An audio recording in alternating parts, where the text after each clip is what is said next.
Pemirsa Desa Wisata Serangan ngeranjing ring master plan utawi rencana induk pembangunan kampung kuliner Serangan warsa kalih tali 24.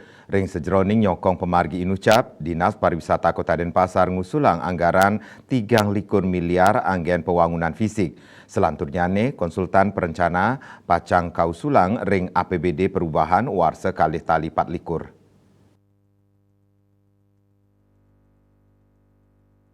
PLT Kepala Dinas Pariwisata Kota Denpasar, I Gusti Ayu Laksmi Saraswati Mausang, warsane mangkin pai ketandane molihang wantuan CSR saking lembaga penjamin simpanan utawi LPS untuk ngelaksanayang pelatihan kampung kuliner tahap awal.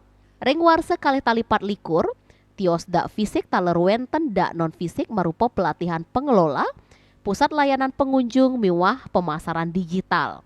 Tatiga pahan sane kelimbakang ring desa wisata Serangan, inggih punika manajemen fisik merupa konstruksi kampung kuliner, manajemen SDM merupa penincapan kapasitas bangunan, tur manajemen kultur sosial untuk ngerasa heritik utawi warisan tur pesona wisata.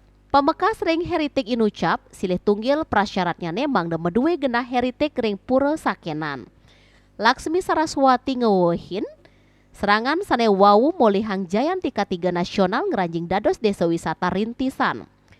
Pemargi enucap side keselehin saking kewentenan kesehatan sanitasi sekali toilet, kunjungan miwah penyarangan pemerintah majeng desa wisata inocap. Rauh mangkin, Kota Denpasar medue 6 desa wisata, inggih punika desa wisata Serangan, desa wisata Sanur Kaje, desa wisata Sanur Kauh, desa wisata Sanur, desa wisata Kesiman Kertelangu miwah desa wisata Penatih. Bisnis Bali Nguningayang.